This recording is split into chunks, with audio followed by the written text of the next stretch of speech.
साथियों, चलिए उत्तर दीजिए। बताइए कि मंगल दोष के निवारण के लिए शास्त्रों में कौन से उपलक्ष्य की सबसे अधिक महत्ता बतलाई गई है। जी हां, आपका उत्तर बिल्कुल ठीक है, श्रावण मास। श्रावण मास के मंगलवार को मंगला गौरी व्रत कहा गया है। अत्यंत महत्व है इसका। साथियों, यदि आपकी जन्म पत्रिका में भी मंगली दोष है तो वो अव्वल तो व्यक्ति का विवाह होने नहीं देता। विवाह यदि हो जाए तो गृह कलेश भरपूर उसको देता है, तलाक तक की नौबत देता है। कई बार ये बहनों को वैधव्य दोष भी उत्पन्न करके दे देता है। यदि आप भी मंगली दोष से पीड़ित हैं और तमाम तरह के उपाय आप कर चुके हैं तो 18 जुलाई श्रावण मास का ही ये मंगलवार है। इस दिन मंगल शांति अनुष्ठान के लिए हम मंगल चंडिका स्तोत्र का पाठ कर रहे हैं। आपके विशेष रूप से नाम से किया जाएगा ताकि सीधा लाभ आप तक पहुंच जाए। तो इसमें अधिक से अधिक संख्या में आप भाग लें, इसका लाभ लें और अधिक जानकारी के लिए आप नीचे साथियों, जब भी आप अपने घर के बाहर किसी छोटे या बड़े कार्य के लिए जाते हैं तो आप अपने माता पिता या जो भी घर का वरिष्ठ सदस्य है उसको सूचित करते हैं ना। अवश्य करते हैं। क्यों करते हैं? क्योंकि आप उन्हें मान्यता प्रदान करते हैं, आप उनका आदर करते हैं, आप उनका सम्मान करते हैं, आप उनकी देखरेख में ही आना और जाना चाहते हैं। जब इसने छोटी सी बात के लिए आप इस रूल को फॉलो करते हैं तो किसी बड़ी साधना के लिए, जीवन के किसी बड़े पक्ष के लिए आप अपनी कुल देवी या कुल देवता को क्या इसके बारे में जानकारी देते हैं? क्या उनका आशीर्वाद लेते हैं? बिल्कुल नहीं। 60% लोगों को तो पता ही नहीं है अपनी कुल देवी का नाम। साथियों, कुल 7 संकेतों की हम चर्चा कर रहे हैं कि कब कुल देवी है आप पर रुष्ट।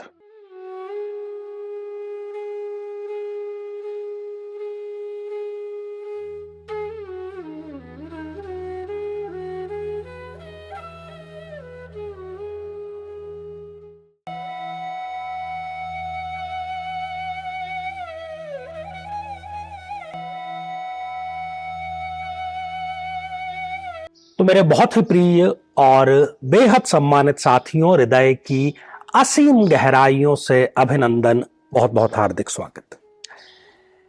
साथियों, इस नश्वर शरीर से जो कि पंच महाभूतों से बना हुआ है, उपनिषदों में इसको रई कहा गया है।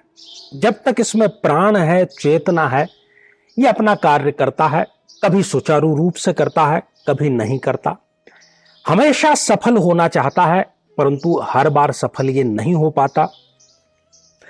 तो जिस प्रकार से इस शरीर को सही रूप से पोषित करना हमारी जिम्मेदारी है, जड़ों से जुड़े रहना हमारी जिम्मेदारी है, वैसे ही ठीक हमें हमारे कुल देवी या कुल देवता, इनका सही समय पर क्या पूजन का विधि विधान है जो कि हमें अपने घर के बुजुर्गों से सहज रूप से जानकारी उसकी मिल सकती है, ये करना चाहिए। और आज मैं आपको 7 ऐसे बिंदु बतलाऊंगा जो कि यदि आपके जीवन में, आपके घर में घटित हो रहे हैं तो निश्चित रूप से ये जानिए कि कुल देवी आप पर रुष्ट नहीं बल्कि अति रुष्ट है।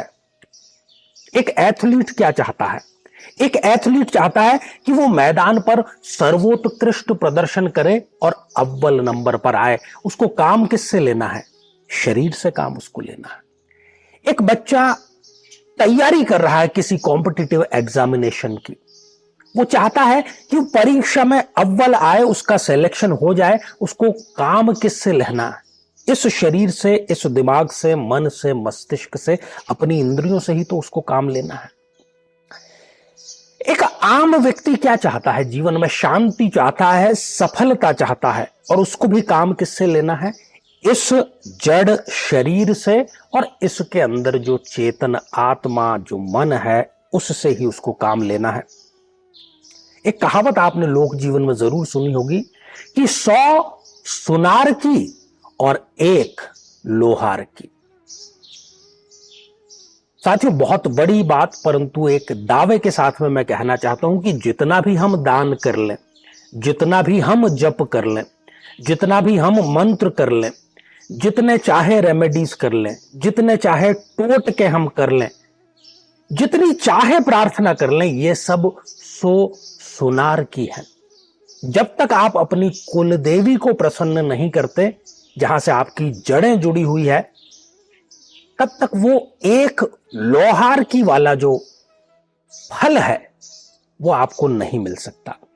और बहुत बड़ी विडंबना है कि आज की युवा पीढ़ी को, मैं तो अक्सर उनसे पूछता भी हूं जब मिलता हूं उनसे भेंट के दौरान, तो उनको पता ही नहीं है कि आचार्य जी हमें पता नहीं कुल देवी कौन है। पिताजी का देहांत हो गया, घर में कोई और बुजुर्ग है नहीं, तब पता कैसे करें। ये स्थिति है लोक जीवन की, जहां पर कि हर एक शुभ कार्य का, हर एक मंगल कार्य का प्रारंभ कुल देवी से प्रारंभ होता है। और हम जब कोई वैदिक प्रार्थना भी करते हैं तो उसमें क्षेत्रपाल, भाई जिस क्षेत्र के हम मूल निवासी हैं, वहां के क्षेत्रपाल, वहां के लोक देवता, वहां की कुल देवता, कुल देवी को हमें नमन करना ही होगा। ये जो पौधा है, ये अगर कहे कि भाई मैं पत्तों से प्रेम करूंगा, फूलों से प्रेम करूंगा, कलियों से प्रेम करूंगा, तने से प्रेम करूंगा, परंतु जड़ से प्रेम नहीं करूंगा, जड़ की देखभाल नहीं करूंगा, तो क्या ये पुष्पित पल्लवित हो सकता है? इस पर जो जीवन रूपी ऊर्जा आ रही है वो आना ही बंद हो जाएगी। इसको ऊर्जा तो जड़ों से ही मिल रही है ना। वैसे ही हमें अपनी कुल देवी के आशीर्वाद से ही ऊर्जा साथियों मिलती है। तो मैं 7 बिंदु आपको बतला रहा हूं, बड़े गौर से न केवल आप सुनिएगा और उस पर मनन भी करिएगा और जानिए कि क्यों हजारों उपाय करने के बावजूद भी आपको उसका रिजल्ट नहीं मिल रहा। सबसे पहला बिंदु, आप बहुत सक्सेसफुल हैं पैसा कमाने में, बहुत बड़ा एंटरप्रेन्योरशिप आपने खड़ी कर दी है, बड़ा व्यापार, बड़ी कंपनी खड़ी कर दी है, हजारों करोड़ रुपए आपने कमा लिए हैं, किसी भी प्रकार के संसाधन की कमी नहीं है, विदेश यात्राएं हैं, बड़ा घर है, बंगला है, गाड़ी है, परंतु घर में कोई एक ऐसा आपका प्रिय व्यक्ति किसी ऐसी बीमारी से पीड़ित हो गया कि दुनिया के किसी भी देश में, दुनिया के किसी भी डॉक्टर में, दुनिया की किसी भी विधा में, दुनिया की किसी भी पेथी में उसका कोई इलाज नहीं। कई बार आप सोचने को मजबूर हो जाते हैं कि मैं क्या करूं आखिर इतने पैसे का।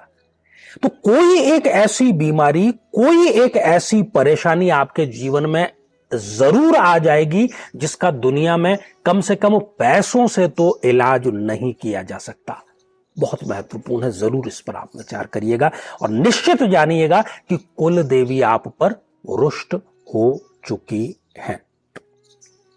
साथियों, दूसरा बिंदु, आपने, आपके परिवार ने, आपकी कंपनी ने बहुत पैसा कमाया, बहुत सफलता अर्जित की, सफलता के सारे प्रतिमान तोड़ दिए, सारे रिकॉर्ड तोड़ दिए, परंतु अचानक से, आकस्मिक, कुछ ही दिनों में, बल्कि 2-4 दिनों के भीतर ही जैसे ताश के पत्तों की जो इमारत है वो ध्वस्त होती है, वैसे ही आपके बरसों की जो मेहनत है, वो निवेश कोई गलत व्यक्ति ले गया, या आपने किसी के सब्ज बाग दिखाने पर स्वयं ही कोई गलत निर्णय ले लिया, तो सारी की सारी धन, सारा का सारा संपदा जो है वो कुछ ही दिनों में नेस्ता नाबूद यदि हो गया है। कुल देवी साथियों आपकी रुष्ट है और कोई कारण नहीं हो सकता इसका, और आप उसका कारण ढूंढ रहे हैं कुंडली में। साथियों, तीसरी बात, हम इंसान हैं, परिवार में रहते हैं, बच्चे हैं, माता पिता हैं, सास ससुर हैं, और भी रिश्तेदार हैं, पड़ोसी भी हैं, और झगड़ा होगा।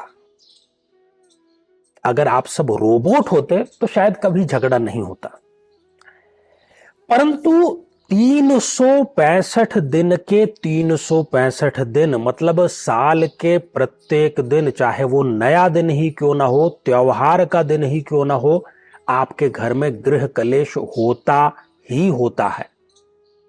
कोई एक दिन ऐसा नहीं जाता कि जिस दिन क्लेश ना हो।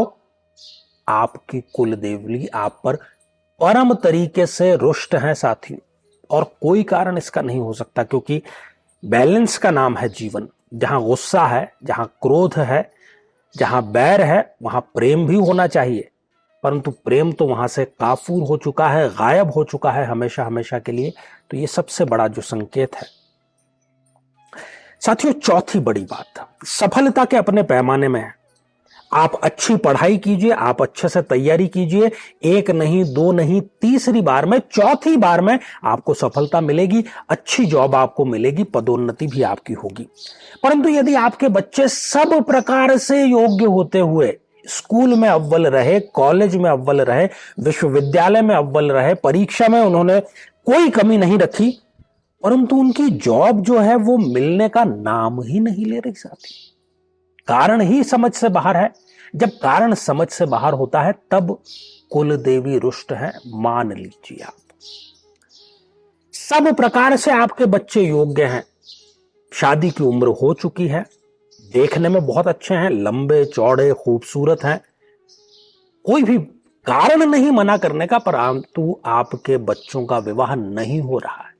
क्या कारण है? समझ के बाहर है ना। आप भी हाथ पे हाथ रखकर बैठे तो नहीं है। जो भी मिलता है, जिस किसी भी वेबसाइट, जिस किसी भी सोशल मीडिया, कोई तरीका ऐसा नहीं जो छोड़ दिया हो, परंतु शादी नहीं हो रही है। कुल देवी साथियों रुष्ट है, निश्चित जानिए आप। पांचवा बिंदु बड़ा महत्वपूर्ण, आपके परिवार में आपके माता पिता ने, भाइयों ने, आपके ससुराल पक्ष में, मतलब दूर दूर तक आपके खानदान में किसी ने सुपारी तक कभी खाई नहीं, किसी भी प्रकार का नशा किया नहीं, और जो आपकी संतति है उस पर एक नशेड़ी का यदि लेबल लग चुका है, नित्य नियमित रूप से वो नशे का यदि सेवन करता है, ये प्रताड़ना मिल रही है आपको कुल देवी की तरफ से। कई जो कुतर्की हैं वो ये एक बात जरूर कहते हैं कि क्या अब कुल देवी का काम यही रह गया है कि वो प्रताड़ना करें।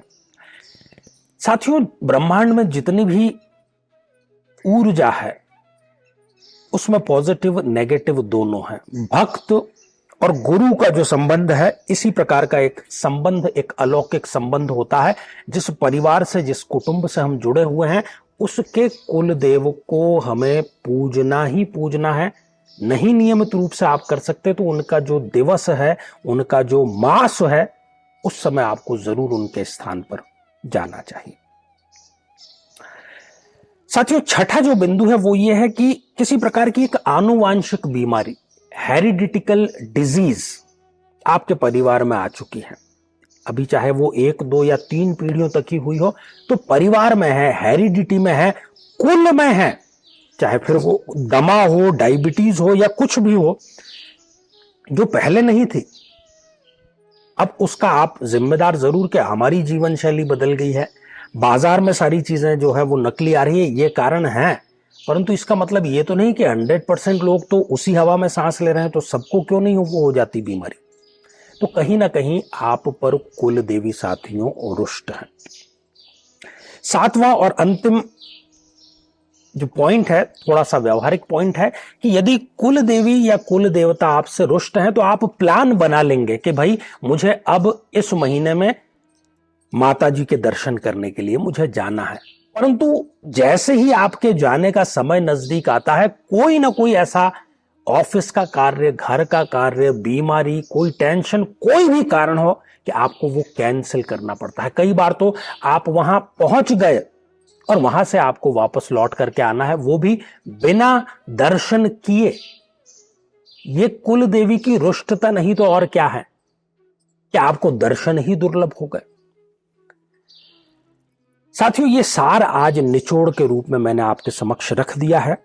तो आप अपने बुजुर्गों के साथ में बैठें, उनसे पता करें, पड़ताल करें और डायरी में उसको नोट कर लें। अपना कितना भी बड़ा नुकसान आपका चाहे क्यों ना हो रहा हो, जो उनका नियत दिवस है, जो उनका नियत माह है, जो भी त्योहार है, क्योंकि भारत वर्सेटाइल देश है, हर एक लोक संस्कृति की अपनी अपनी परंपराएं हैं, तो आप अपनी परंपरा के अनुरूप उसका पूजन करें। हो सके तो घर पर उनको ससम्मान स्थापित करें ताकि ये जो रुष्टता है ये दूर हो सके। साथियों, अंत में एक ही बात कहते हुए अपनी बात को मैं समाप्त करूंगा कि यदि अभी भी आप नहीं चेते तो ये रुष्टता इतनी है कि बड़े बड़े राजघराने जो कि शासन में थे वो समूल वंश सहित नष्ट हो चुके हैं इस अनदेखी के कारण। इसको अपने कुतर्कों या किसी और प्रभाव में आकर कर बिल्कुल भी भूलने की गलती मत करिएगा। तो साथियों, आज के लिए केवल इतना ही। जीवन में किसी समस्या का सामना कर रहे हैं, जैसे कि शादी में देरी होना, पति पत्नी में मनमुटाव या तलाक तक की नौबत आ जाना, संतान का प्राप्त न हो पाना, नौकरी या धन प्राप्ति में बाधा आना, जीवन के प्रत्येक क्षेत्र में किसी न किसी प्रकार की बाधा आना, तो आज ही अपनी जन्म पत्रिका का संपूर्ण विश्लेषण करवाएं और पाएं समस्या से सदैव के लिए मुक्ति। अब चलते हैं आज के हमारे कमेंट्स के सेक्शन की तरफ। तो आज का जो पहला कमेंट है ये लॉर्ड सैटर्न जी ने लिख भेजा है, अद्भुत। तो लॉर्ड सैटर्न जी, आशीर्वाद हृदय की असीम गहराइयों से। आजकल YouTube ने कोई एक नया अपडेट लेकर के आया है। पहले जो नाम थे स्पष्ट थे, नाम था फिर सरनेम था, तो हमें भी उसको देखने में पढ़ने में बड़ी आसानी होती थी। तो कहने का अर्थ ये कि अगर किसी के नाम का, अगर किसी के सरनेम का गलत उच्चारण हो जाता है तो उसके लिए हम और हमारी टीम आपसे क्षमा पूर्व में ही मांगना चाहते हैं। तो अगला जो कमेंट है ये पूर्णमिता आर्या जी आपने लिख भेजा है कि हमारी शादी को 14 वर्ष हो चुके हैं, क्या करूं? पूनम जी, जिस वीडियो में आपने ये कमेंट किया है उससे हजारों बहनों को संतति का सुख मिला है। किसी भी प्रकार की, चाहे वो बीमारी है, लाइलाज है, इलाज पूर्ण है, तंत्र बाधा है, सबको समाप्ति करने का ये अद्भुत प्रयोग है। इसको आप जरूर करें। आशीर्वाद आपको हृदय की असीम गहराइयों से। और अगला कमेंट तनु जायसवाल जी ने लिख भेजा है, फास्ट रखकर पाठ करना है क्या गुरुजी? जी हाँ तनु जी, फास्ट व्रत इसमें जरूर रखना है। तो इसमें सफलता की आपको बहुत ढेर सारी शुभकामनाएं प्रेषित करते हैं।